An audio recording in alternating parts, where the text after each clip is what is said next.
We're at Crystal River State Archaeological Site today.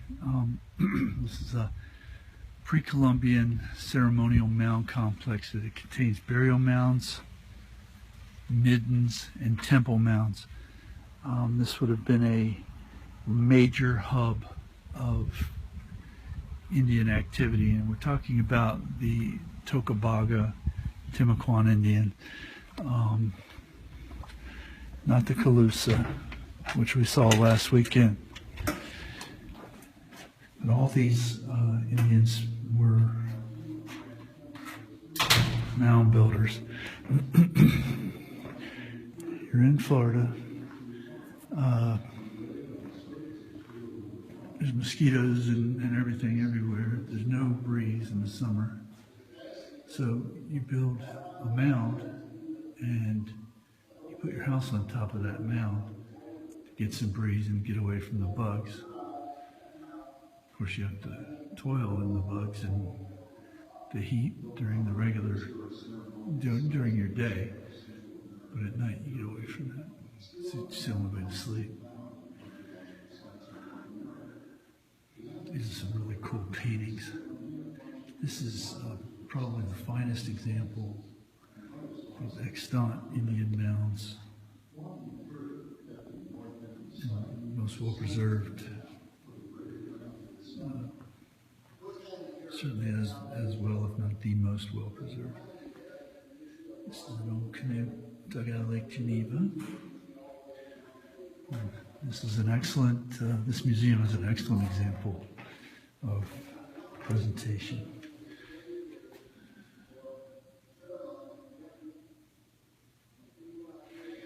It's in ornaments, Indian tools.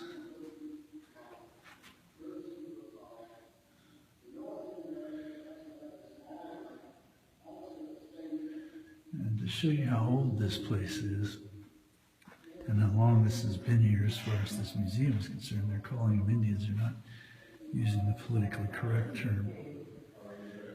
So I personally like that very much.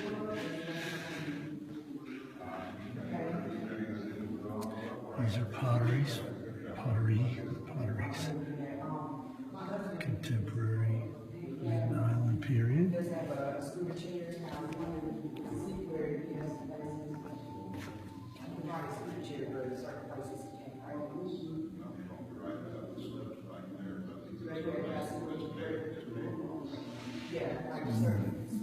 Diorama of the site.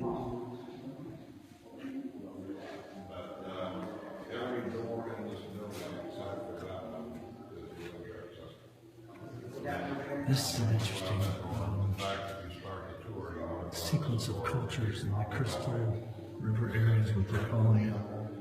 Goes up to 1500 AD, which was the Colombian period, of course. It goes back to 9000 BC.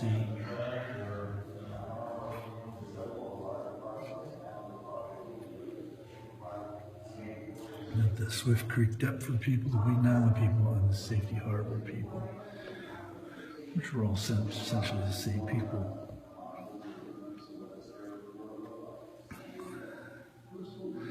And this shows a sequence of events as well.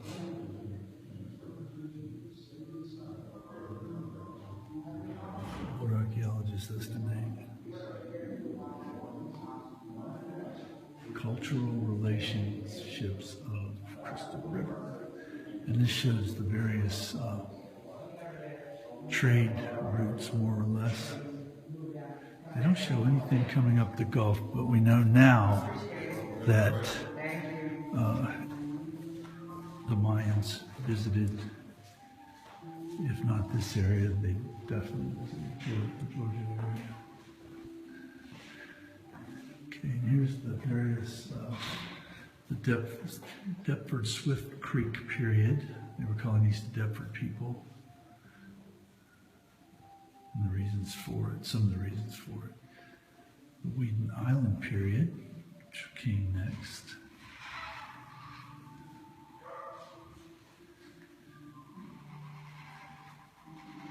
And then finally the Safety Harbor people, which were the last people before the Spanish came. And during that 100 or so year period, they basically wiped these people out with their diseases and war and things like that. It doesn't get a lot of press, but they're being eradicated, opened the way for the Seminoles to come down. What became the Seminoles was originally a creek. This tells the story of some of the Europeans who first excavated this site in the early 20th century. It's essentially when this site was rediscovered.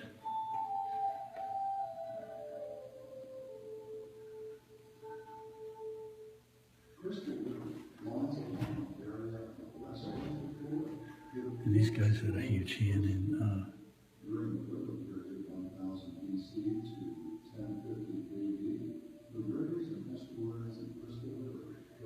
excavating this site and making it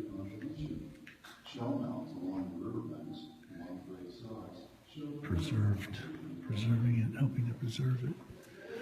All right, we're going to go outside now.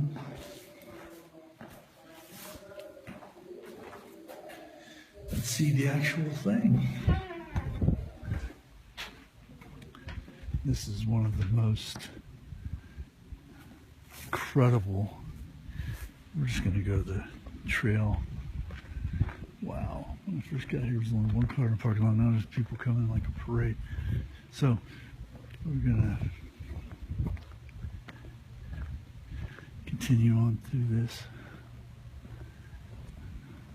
This is what we're seeing now. We're going to go on a path and we're going to walk around and see the various burial mounds, etc. But this was the center of activity for these people, and this was archaeologists believe this was a major trade area, that Indians came from far and wide to come here.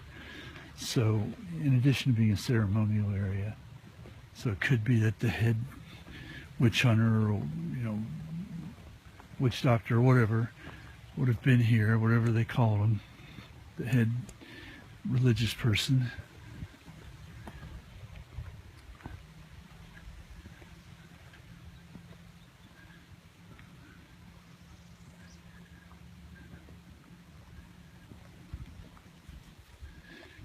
This Mound J.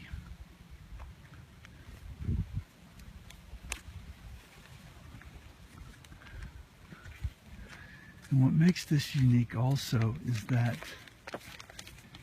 it hasn't been excavated for whatever reason. It was essentially, I don't want to say hidden, but it was obscured. To the extent that all the other, not all the other, but many of the other, almost all the other areas such as this throughout the state have been excavated because they use shell mounds. They use shell to make these mounds, the Indians did, and in doing so,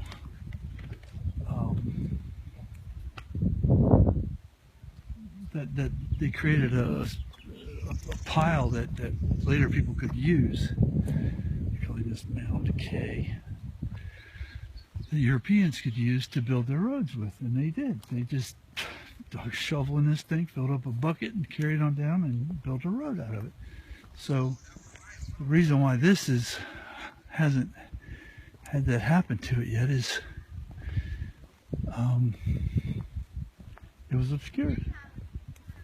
And by the time they found it, they were able to preserve it. This is the main temple mound. This is what they are calling the primary temple mound. We're going to go up there last. I want to go to the other places first, and then we're going to visit that last.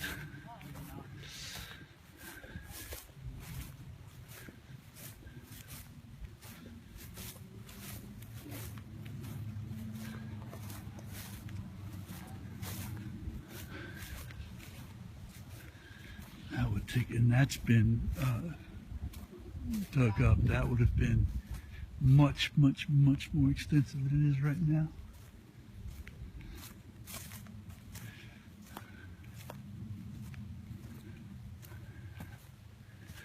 can imagine this would have been. I mean, it's a beautiful area now, but for the walls, and it was just all natural. What an amazing place this would have been for the motorboats. Would have come in their dugout canoes from here.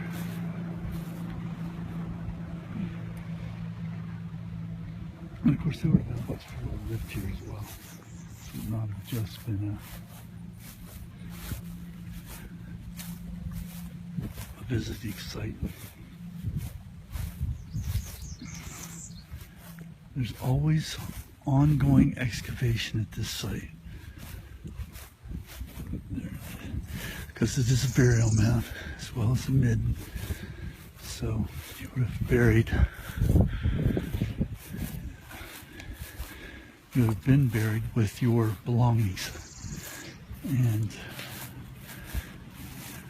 1,000 years later, those belongings are now extremely important artifacts from a historical standpoint to give us a window into what life was like back in those days for these Indians.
I can never pronounce this correctly, I don't think. I call it a stele, but it could be a stele. This is stele 1, erected in about 440, offering of church chips and food were found in front of the incised face on the other side. So this would have been some sort of marker rock, or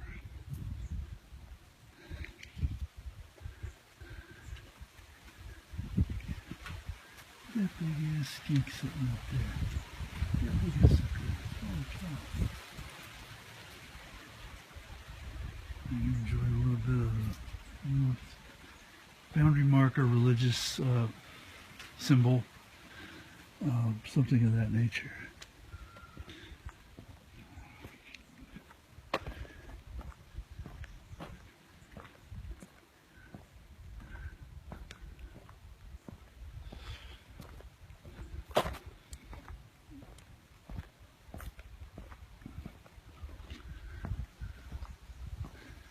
These are all mounds. They're small. I mean, smaller than what they started out being.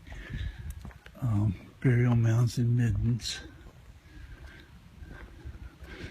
But even if no one had ever dug in them, erosion, weather would have eventually taken its toll.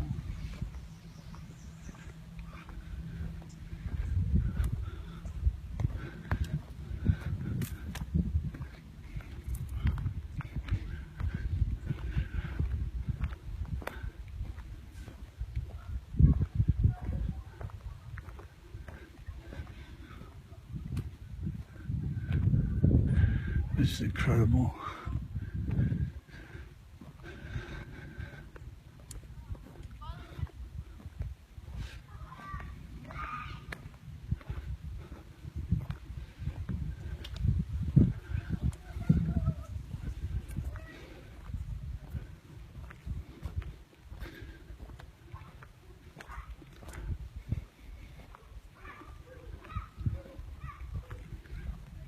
call this the plaza. In front is the plaza formed by the second temple mound ahead and the second burial mound to the west. The people stood there to watch ceremonies held on the temple mound. Imagine as ceremonies involved human sacrifice, which was typical of the time period.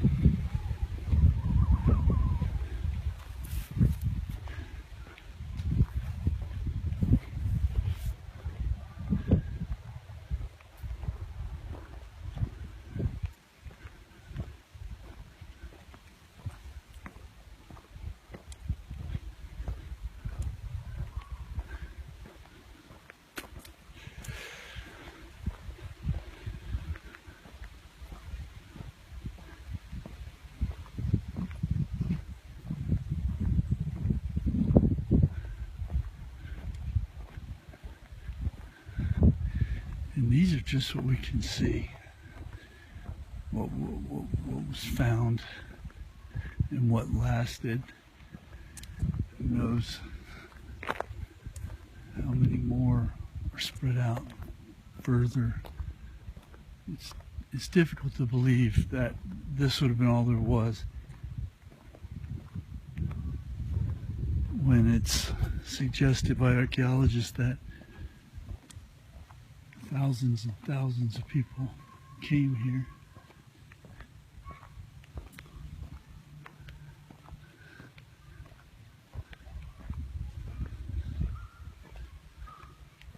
Possibly to pay tribute to the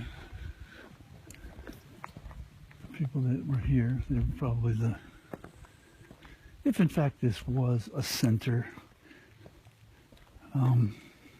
I think part of the reason archaeologists believe this was a center is that it exists.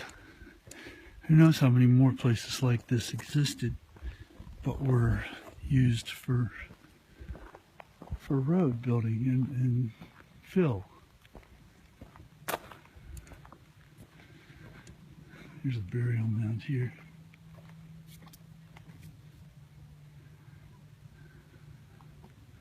Essentially a graveyard, cemetery.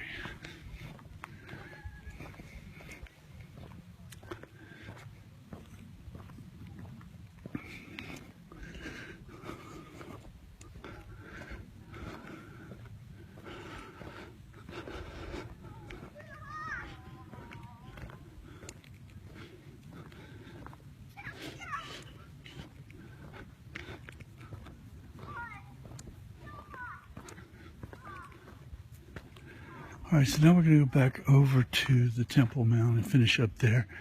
There's another stele here. This also could have been used for sacrifice.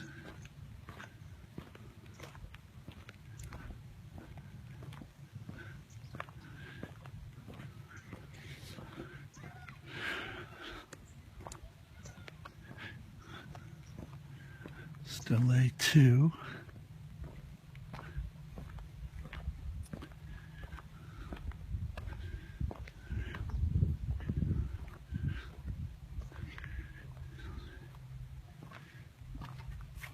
This is the ramp from the second temple mound, points directly at this undecorated stele.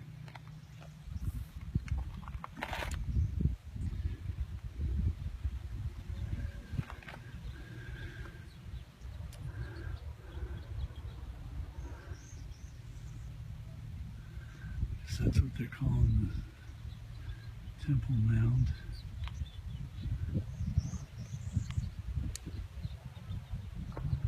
And once you get above the tree line here, it's not that unpleasant in terms of weather conditions and that sort of thing.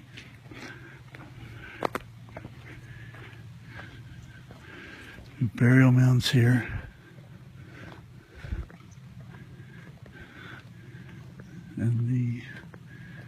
Temple Mound is over here. We're going to head towards that right now. We'll finish up there.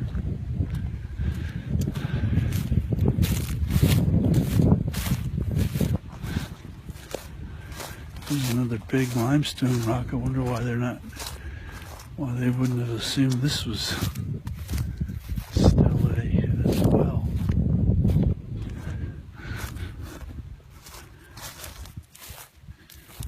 It's interesting. It's probably been there from the beginning of time.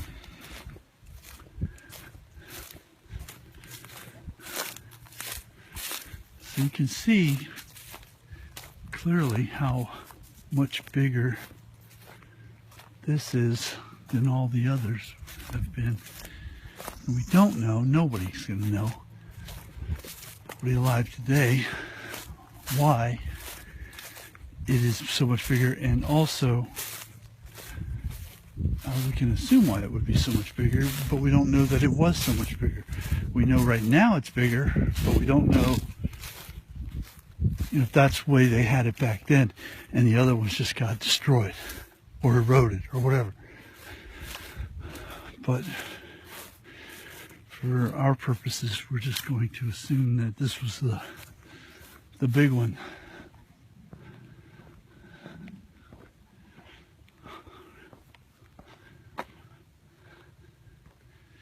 Okay, here we go. That's a good one. This high mound built supported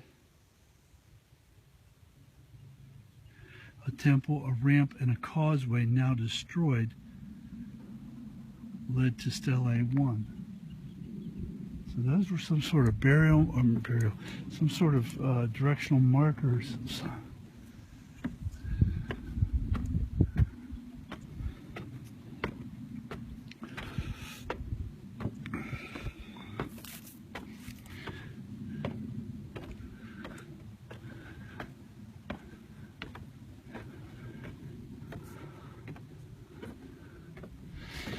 They probably would have built, the temple would have been for the head guy, but also his family. He probably would have lived up here. Probably would not have been just ceremonial.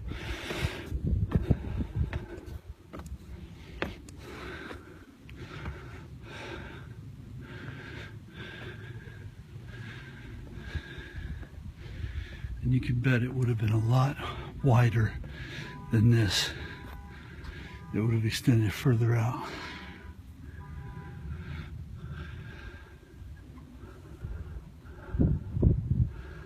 If you look just straight here, where I'm looking right now without being able to see the houses lining the other bank, you get an idea, a microcosm of what these people would have seen and you know what they would have looked at back in those days. Just the immense beauty, incredible beauty of this place.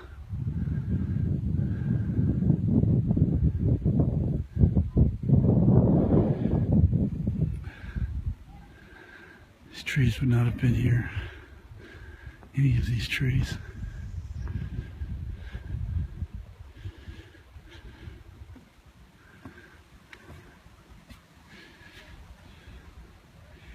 And that's all been dug away right there. Extended much further out. But we're good ways up.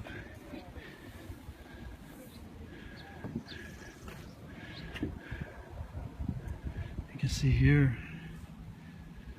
it's almost like a road that someone's dug out of the mountain itself. So this mountain would have been much higher, much more significant than this. Alright, so that's it for the Temple Mound. Get an idea of how far down it is. Maybe 2 stories, maybe 3. Hard to judge for me. Anyway, we're going to shut this down and take some pictures.